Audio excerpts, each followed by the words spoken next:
Hello students, आज का हमारा टॉपिक है कॉन्सेप्ट ऑफ टॉर्क और कपल। ठीक है, एंड कपल। ठीक है, ये कॉन्सेप्ट समझने से पहले will just recall the concept of force, है ना। फोर्स, क्योंकि एक बार ये कॉन्सेप्ट समझ में आ गया, फोर्स का अगर ध्यान में है तो ये समझना बहुत आसान है। फोर्स का काम क्या था? It was necessary to change the state of rest से स्टेट ऑफ मोशन में, स्टेट ऑफ मोशन से स्टेट ऑफ रेस्ट में जो चीज चेंज करेगी वो कौन था? फोर्स। अब मोशन भी जो हम लोगों ने कंसीडर किया था, जो M stands for motion and R stands for rest, motion कैसा था? ट्रांसलेशनल। ट्रांसलेशनल यानी कौन सा motion? Motion along straight line, है ना। तो ये फोर्स का काम था। सो फोर्स का काम ट्रांसलेशनल मोशन में था, रेस्ट से मोशन में लाने के लिए या मोशन से रेस्ट में लाने के लिए। बस यही काम होता है टॉर्क का, लेकिन रोटेशनल मोशन में। कौन से मोशन में? रोटेशनल मोशन में। सो रोटेशनल मोशन में जो रेस्ट से रोटेशनल मोशन में लाएगा या फिर रोटेशनल मोशन से रेस्ट में जो क्वांटिटी लाएगा या जो चीज लाएगा उसको हम लोग कहेंगे टॉर्क। तो टॉर्क की एक सिंपल सी डेफिनेशन है, the turning ability of force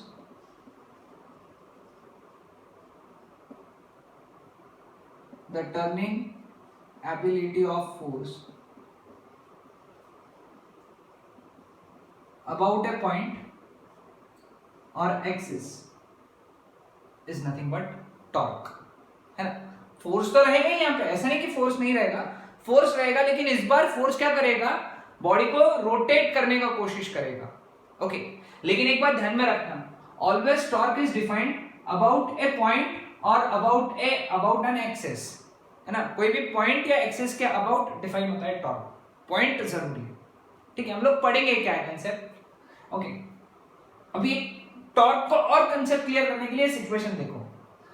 एक पॉइंट है P जिसका पोजीशन वेक्टर है वेक्टर R और जिस पे फोर्स लग रहा है F at an angle theta.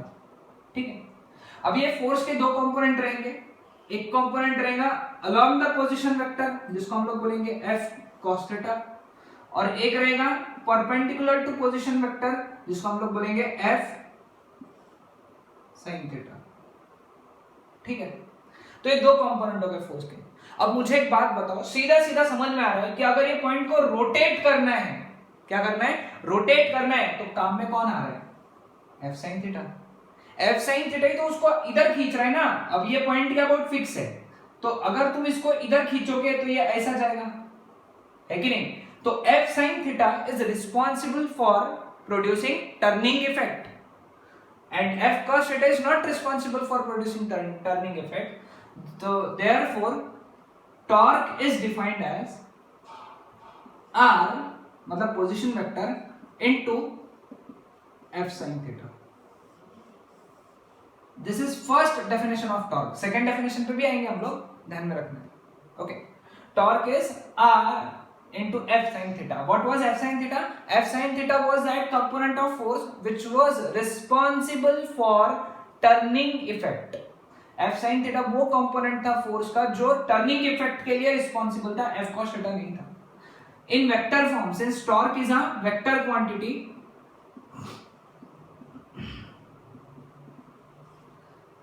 in vector form torque can be written as R cross F. RF sin theta, it can be written as R cross F, or a direction of torque is given by right hand rule. right hand rule ये vector में clear हुआ है ना। right hand rule हम लोगों ने पढ़ा है वेक्टर में कि what is right hand rule, R cross F। ठीक है, समझ में। अब इसका ऐसा यूनिट, साइन थीटा का तो कोई यूनिट नहीं है, R का यूनिट है मीटर, फोर्स का यूनिट है न्यूटन, तो ऐसा यूनिट हो गया न्यूटन मीटर। ठीक, सीजीएस यूनिट हो गया इसका डाइन सेंटीमीटर, और डायमेंशन क्या हो गया फिर? m1 l2 t-2। इसके डायमेंशन सेम है जो किसके है? वर्क के या फिर एनर्जी के। वर्क और एनर्जी का भी डायमेंशन m1 l2 t-2 ही आएगा। ठीक है, समझ में आया डेफिनेशन। अब बात करेंगे हम लोग इसके दूसरे डेफिनेशन की। सेकेंड डेफिनेशन, ओके मैंने जैसे पहले बताया था कि ये पहला डेफिनेशन हो गया। दूसरा डेफिनेशन जो काफी जगह यूज होता है टॉर्क का, ओके अब एक काम करेंगे हम लोग, यहां से इसको पीछे एक्सटेंड करेंगे, ठीक है। अब ये एंगल थीटा है तो ये एंगल भी थीटा रहेगा, मैं वेक्टर आर इधर लिखता हूं, ठीक है, ये एंगल थीटा रहेगा। यहां से एक परपेंडिकुलर डाला, अब ये लेंथ अगर आर है और ये एंगल थीटा है, ओके और ये हाइपोटेन्यूज है, तो ये वाला डिस्टेंस ये हो गया आर साइन थीटा, क्या हो गया वो आर साइन थीटा। और ये जो लाइन है ना जो आपने पीछे एक्सटेंड किया, सॉरी इसको दिख नहीं रहा है ना,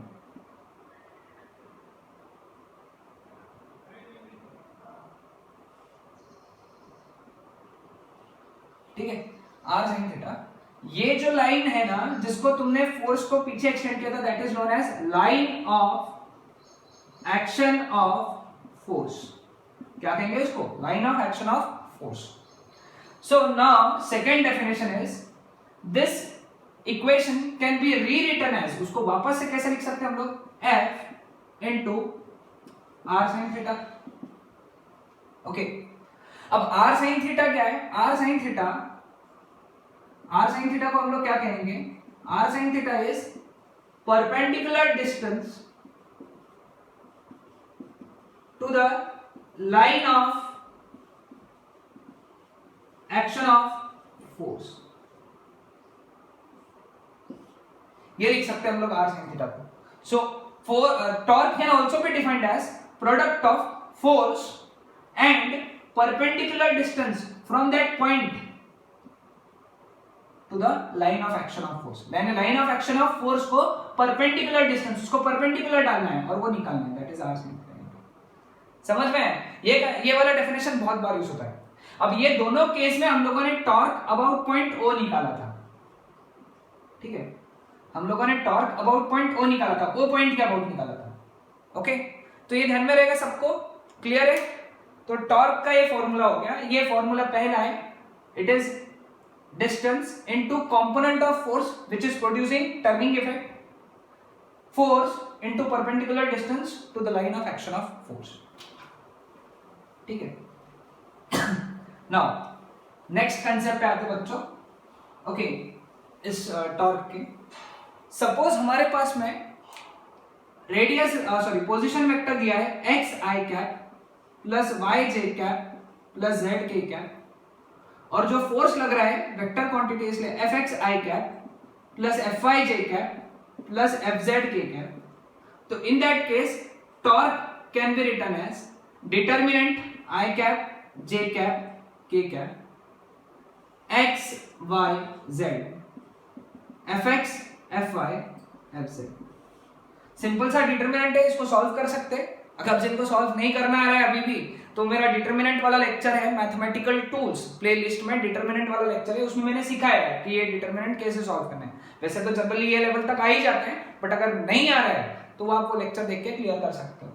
बस इस डिटर्मिनेंट को सॉल्व करना है, तो टॉर्क का एक something I cap plus something J cap plus something के कैप ऐसा इक्वेशन मिल जाएगा, वो सॉल्व करके आपको टॉर्क का इक्वेशन मिल जाएगा, ये वेक्टर फॉर्म हो गया, ठीक है। अब इसमें मोस्ट इंपॉर्टेंट बात याद रखना है कि जो टॉर्क है ये डिपेंड करता है कौन से पॉइंट पे एक्ट हो रहा है, at which point you are carrying out torque, है ना। तुम टॉर्क किस पॉइंट पे निकाल रहे हो वो बहुत जरूरी है ना। अलग अलग पॉइंट पे for different points there will be different torque, but for same force, हाँ फोर्स सेम रह सकता है लेकिन पॉइंट चेंज हुआ तो टॉर्क चेंज होगा। ऐसा क्यों? क्योंकि पॉइंट चेंज हुआ तो ये चेंज हो जाता है और ये चेंज हो गया तो टॉर्क चेंज हो जाएगा, भले ही ये कांस्टेंट क्यों ना हो, ये सेम क्यों ना हो, फोर्स सेम क्यों ना हो, लेकिन एक्स वाई और जेड अगर चेंज हो गए क्योंकि पॉइंट चेंज हो गया, पॉइंट चेंज हो गया उसके कोऑर्डिनेट चेंज होंगे, उसका पोजीशन वेक्टर चेंज हो जाएगा, पोजीशन वेक्टर चेंज हो जाएगा, टॉर्क चेंज हो जाएगा। मतलब टॉर्क का वैल्यू अलग अलग पॉइंट्स के लिए अलग अलग रहेगा, ये बात ध्यान में रखना है, okay. So this was about torque. अभी हम लोग बात करेंगे कपल का, okay. Couple, what do you mean by couple, okay.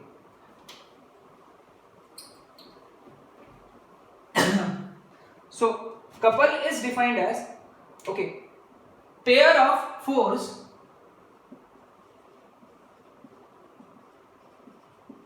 equal in magnitude and opposite in direction. Okay, same forces, equal magnitude, opposite in direction, acting at different points.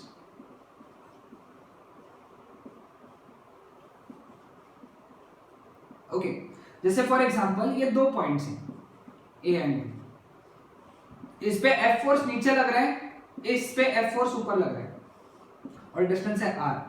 तो ये जो system है, दिस सिस्टम कंस्टिट्यूट कपल। ये system क्या constitute करता है? Couple. Okay, दो forces है ना, कपल मतलब दो, तो forces same forces. Okay, forces same होने चाहिए, सेम मैग्नीट्यूड के होने चाहिए, फोर्सेस सेम है, सेम मैग्नीट्यूड के होना चाहिए, अपोजिट डायरेक्शन में एक्ट होना चाहिए और दो अलग अलग पॉइंट पे एक्ट होना चाहिए, सेम पॉइंट पे नहीं। क्योंकि अगर सेम पॉइंट पे दो फोर्सेस एक्ट हो जाएंगे तो वो दोनों एक दूसरे को कैंसिल करेंगे और टर्निंग इफेक्ट नहीं लाएंगे, टर्निंग इफेक्ट प्रोड्यूस नहीं होगा। तो सेम पॉइंट नहीं लेना है, अलग अलग पॉइंट्स। देखो दो अलग अलग पॉइंट्स है, दोनों एक्ट किए, ऐसा घूमेगा system. So this is the concept of couple. Okay, that's it.